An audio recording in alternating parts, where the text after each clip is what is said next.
이 시간은 선물을 넘치게 받는 자들이라는 제목으로 함께 말씀의 은혜를 나누고자 합니다. 어느 나라 해안가에 해안 구조대를 조직한 사람이 있었습니다. 예기치 않은 해안가의 인명 피해를 더 이상 두고 볼 수 없어서 스스로 해안 구조대를 조직하여 수많은 사람들을 구해낸 것이죠.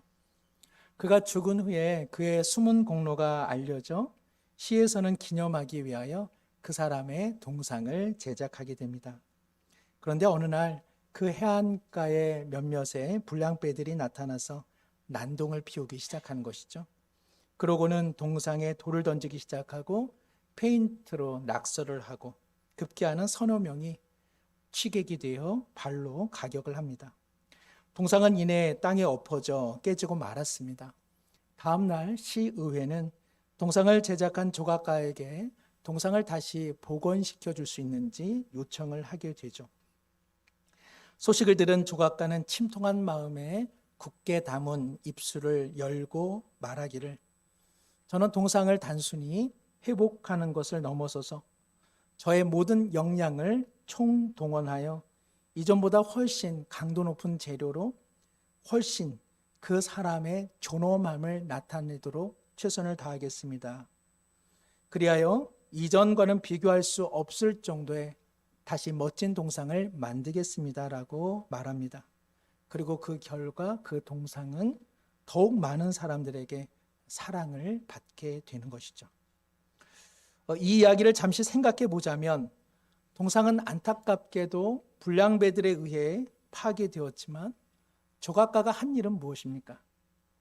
그 동상을 복원할 수 없다, 혹은 내가 복원하겠다, 여기에 만족하지 않고 그 조각가는 저는 이전보다 더 멋진 동상으로 그 동상을 새롭게 창조하겠다, 그렇게 각오하고 그 일을 수행하게 되는 것이죠.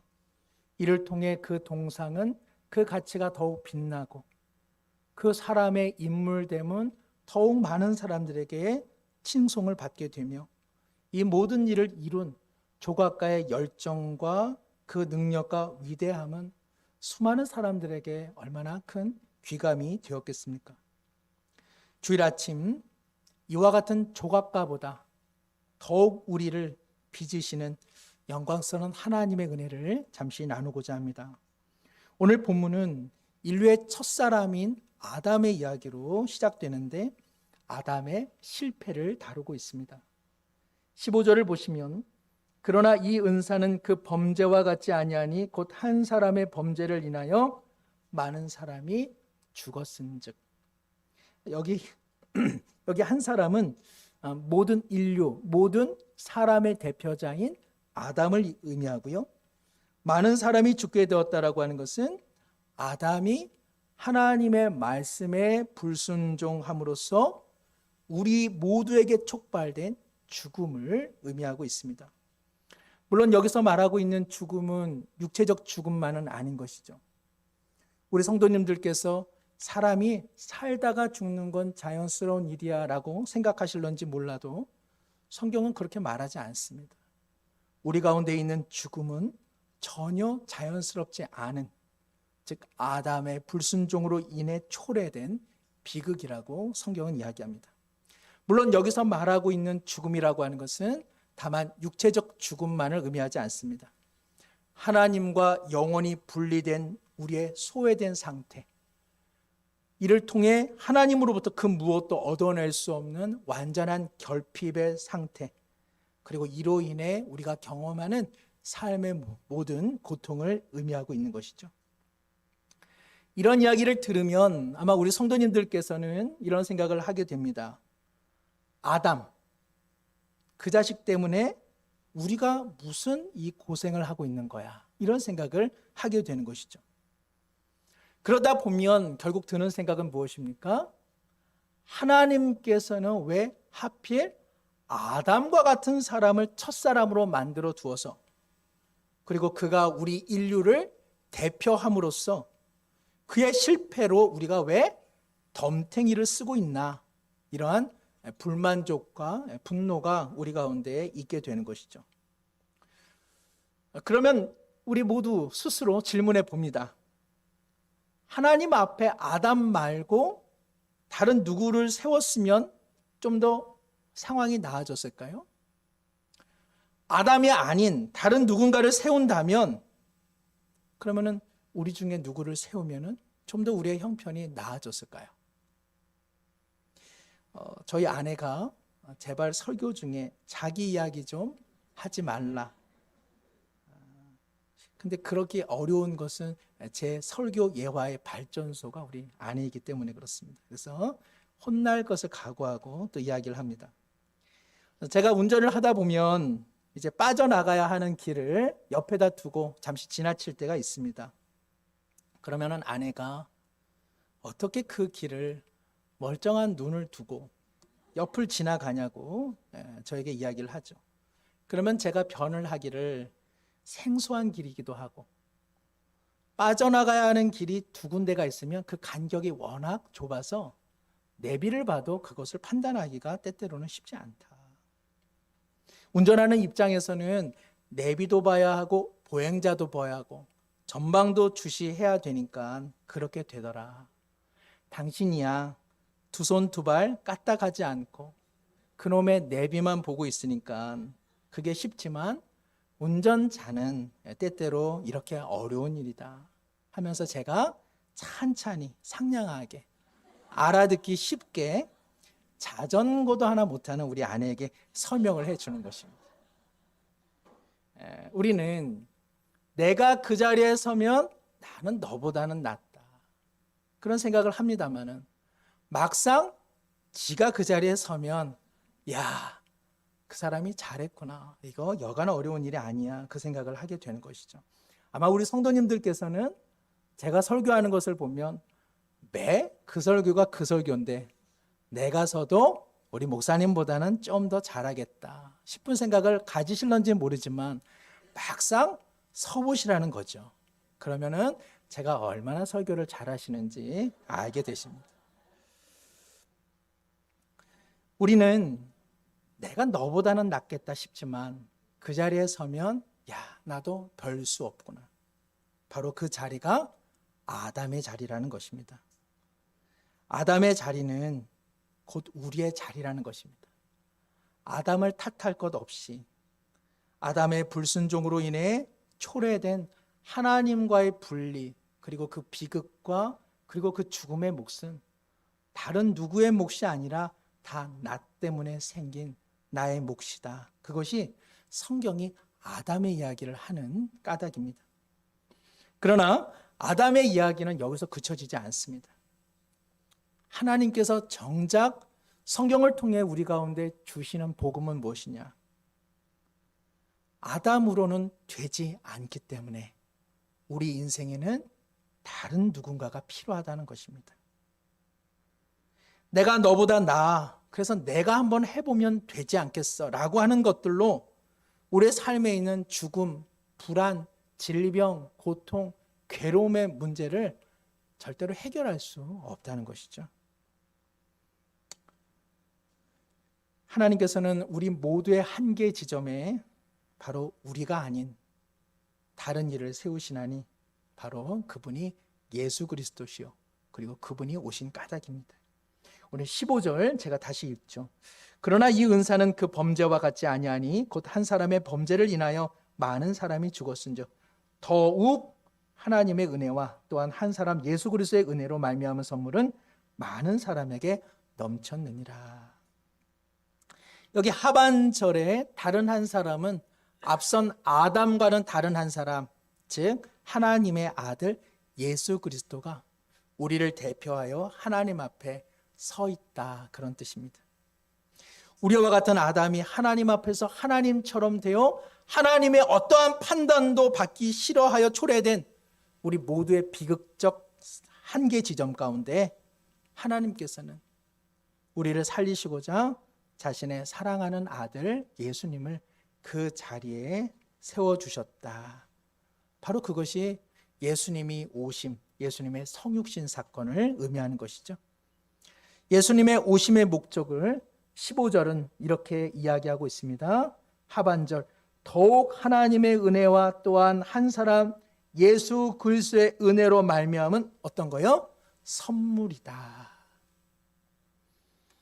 하나님께서 예수 그리스도를 통해서 우리에게 주시는 것은 선물이다. 그 선물은 무엇일까요?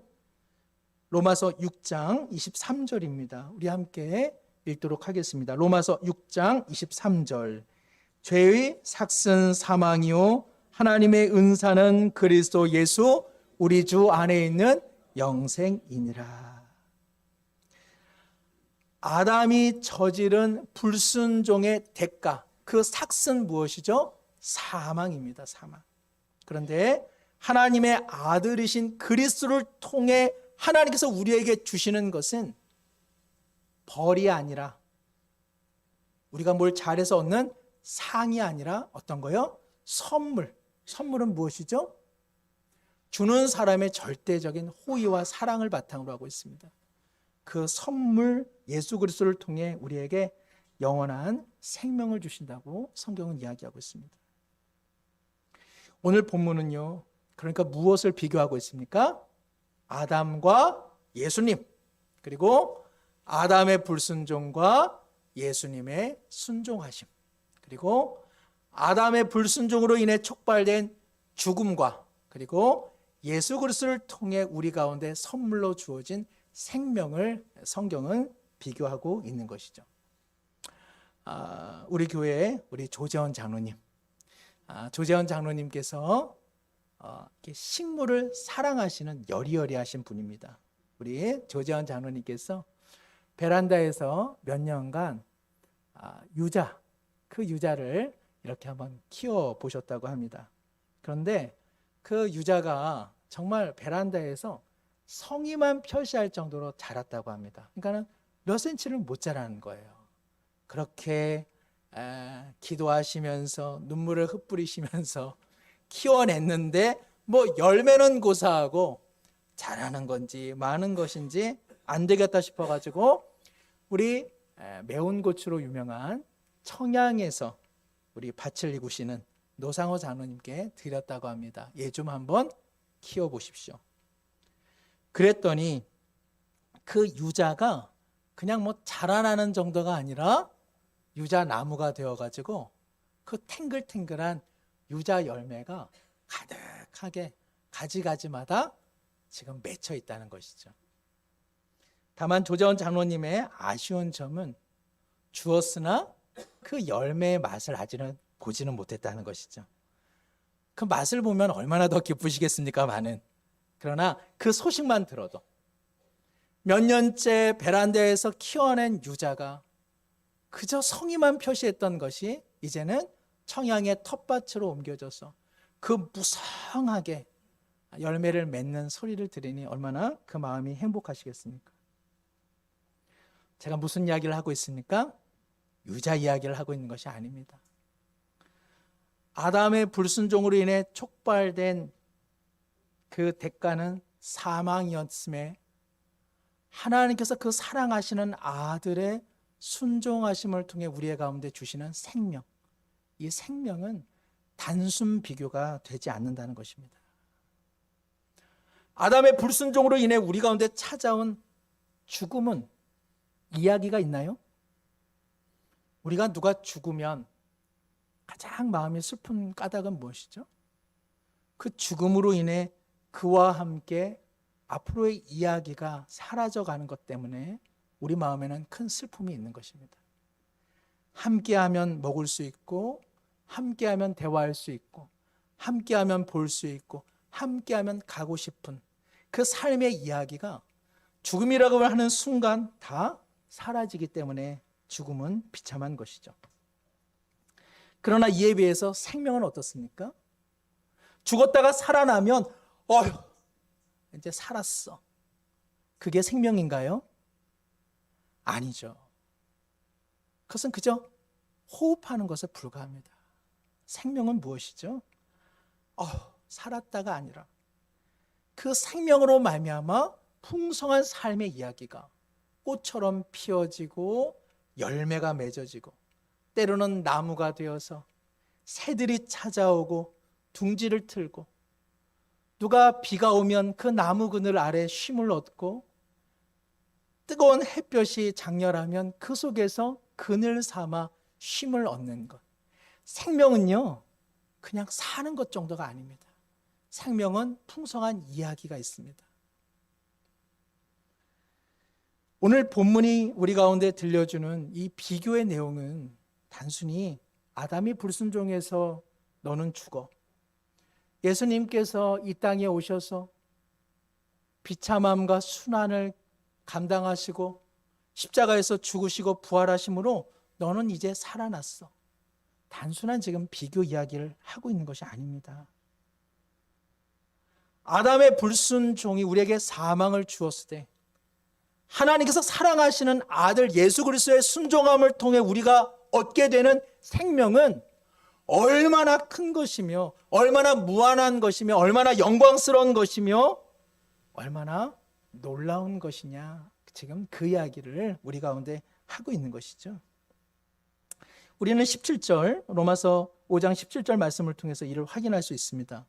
한 사람의 범죄로 말미암아 사망이 그 한 사람을 통하여 왕노릇하였은즉 더욱 은혜와 의의 선물을 넘치게 받는 자들은 한 분 예수 그리스도를 통하여 생명 안에서 왕노릇하리로다. 아담의 불순종과 예수 그리스도의 순종을 만일 우리가 무게로 재어본다면 과연 그것이 동일하겠습니까? 예를 들면 장동건의 얼굴 한 개와 우리 정말 남자답게 생기신 우리 김선영 목사님, 잘생기셨는데 아무리 잘생기셔도 우리 김선영 목사님 얼굴 1000개를 합해두고 어느 게 더 낫습니까? 그러면 양심적으로다가 장동건 얼굴 한 개가 낫죠. 제 얼굴 이야기 안 한 것은 제 얼굴은 한 10,000개가 필요하기 때문에 제가 겸손함으로 저를 제외합니다마는, 예수 그리스도 한 분의 순종의 무게는요, 모든 인류가 하나님 앞에 저지른 불순종의 무게를 합하여도 이길 수 없다는 것입니다. 하나님께서 우리 가운데 예수님을 보내주신 그 은혜의 무게는 비록 우리가 못난 인생이지만 우리의 못남의 그 총 중량을 단들 하나님의 은혜의 무게를 이길 수 없다는 것입니다. 왜요? 하나님의 은혜와 사랑과 그 의로움이 우리 가운데 넘쳐나고 있기 때문에 그렇습니다. 넘쳐나서 생명의 이야기가 되고 있기 때문에 그렇습니다. 우리가 이런 경험을 하죠. 어디선가 지갑을 잃어버렸다. 아휴, 나 그 지갑에 5만 원도 있고 10만 원도 있고 아깝다, 어쩌면 좋지? 라는 생각을 하다가 끝내는 무슨 생각을 하십니까? 아휴, 돈은 없는 사람 내가 동냥했다 치고 그 사람이 제발 내 지갑, 카드랑 주민등록증 그것만 그대로 돌려주면 좋겠다, 그 생각을 하죠. 왜 우리가 그런 생각을 하죠?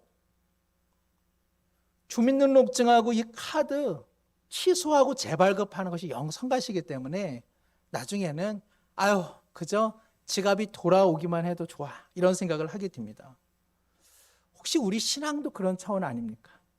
우리 신앙도 그저 내가 원래 죽을 인생이었는데 예수님을 믿어 천국 가게 됐으니 이것으로 만족. 우리도 혹시 그냥 그 정도의 신앙생활을 하고 있는 것은 아닙니까? 요한복음 10장 10절에 예수님께서는 선한 목자는 양을 위하여 목숨을 내놓는다 하면서 선한 목자가 그렇게 하는 데는 이와 같은 까닭이 있다. 요한복음 10장 10절입니다.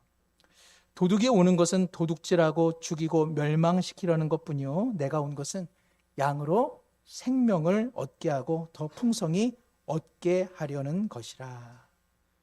선한 목자는요, 도둑에게 빼앗겼던 양을 되찾고 나서 아이고 우리 양이 이제 여기 잘 있네, 이것으로 만족해 하는 것이 아니라 돌아온 양이 더 풍성하게 살아가는 것, 그것을 볼 때 비로소 목자는 만족감이 있다라고 성경은 이야기하고 있습니다. 만약 우리 성도님들 중에 말씀드린 것처럼 내가 죽어가는 인생이었는데 예수님을 믿어서 이제는 천국 가게 됐어. 너무나 중요한 신앙 고백입니다. 그러나 우리의 신앙의 내용이라고 하는 것이 그저 여기에 멈춰 계신 분들이 있다면 이것은 하나님께서 결코 만족해 하실 만한 신앙은 아닙니다. 내가 이런저런 삶의 어려움이 있었는데 예수님을 믿어서 그 삶의 어려움이 좀 해결되었어.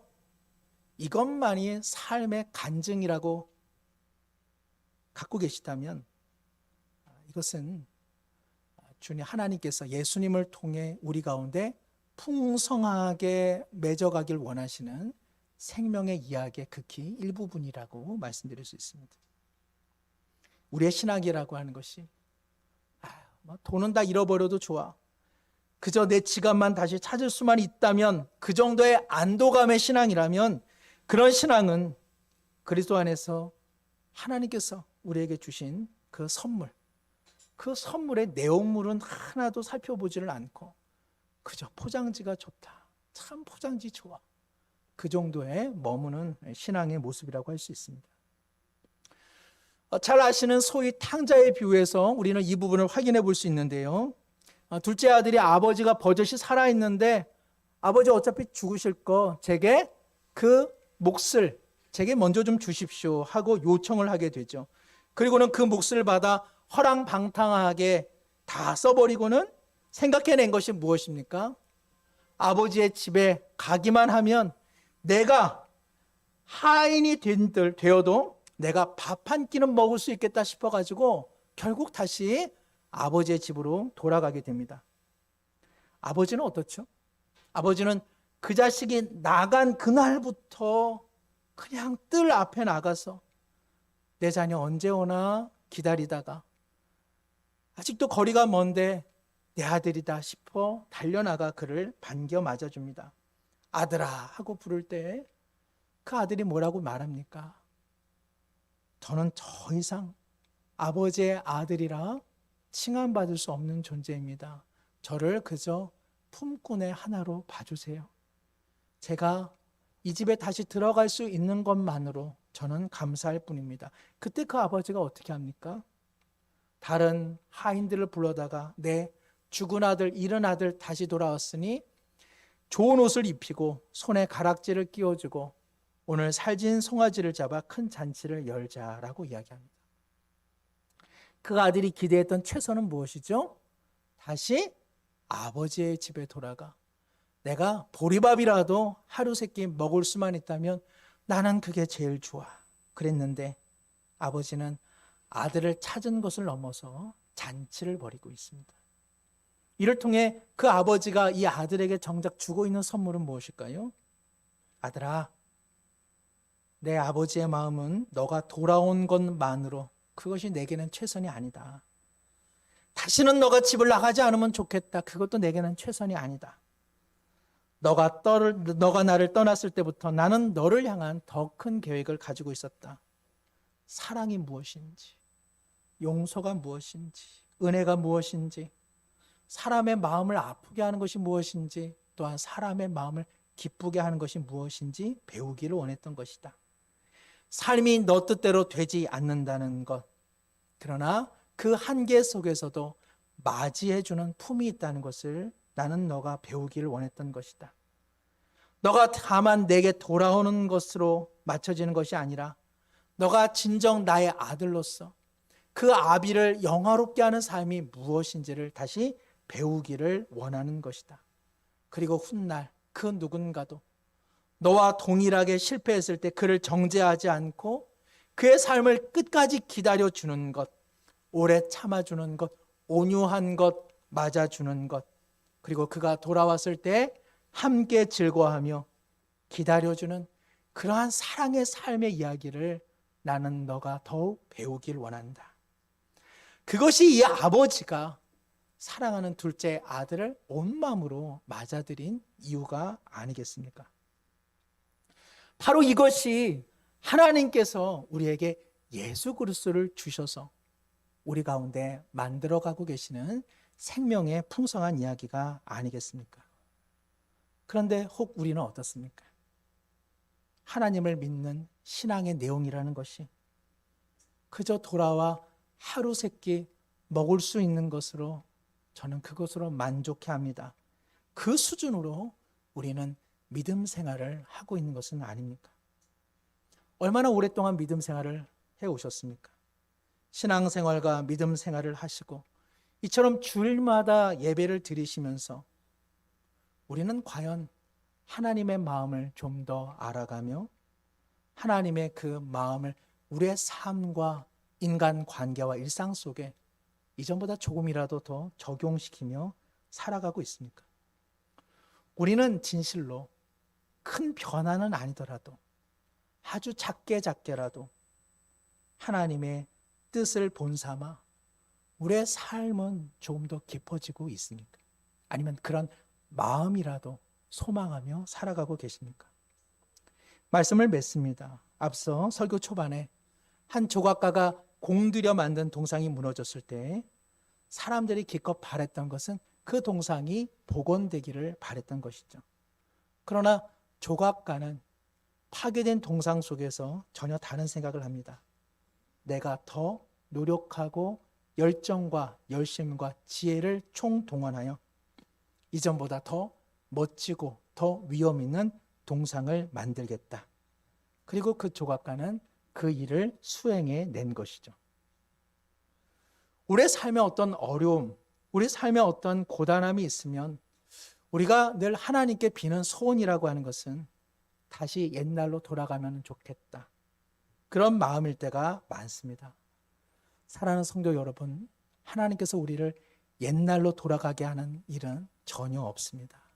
우리는 그리스도 안에서 새로운 피조물이 되었고 하나님은 우리를 새롭게 창조하십니다. 이것을 재창조의 사역이라 하십니다.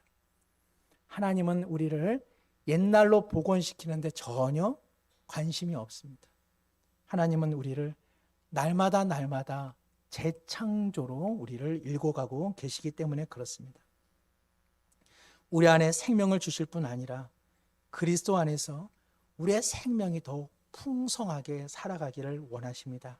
한 주도 비록 고단한 삶과 힘겨운 삶이라 할지라도 그저 하나님을 믿는 것을 이 수준으로 멈춰버리는 일 없이 생명 안에서 그 생명이 풍성해질 것을 다시 한번 소망하며 주님의 힘과 능력으로 살아가시는 우리 모두가 되기를 기도합니다.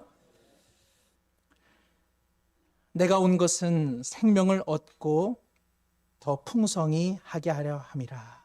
하나님 아버지, 이를 위하여 우리에게 선한 목자 되신 예수 그리스도를 선물로 주셨사오니 다만 이전 삶의 복원으로 우리의 신앙을 삶지 않게 도와주시고 성령 안에서 날마다 새롭게 창조하시는 새로운 피조물의 삶을 한 발자국 살아가게 하여 주시옵소서. 비록 삶이 고단할지라도 그리스도의 넘치는 은혜와 능력을 힘입어 하나님의 영광스러운 자녀다운 삶을 살아가게 하여 주시옵소서. 그리하여 우리의 삶에 생명의 이야기가 꽃이 되게 하시고 열매가 되게 하여 주시고 나무와 같은 인생 되게 하여 주옵소서. 예수님의 이름으로 기도드리옵나이다. 아멘.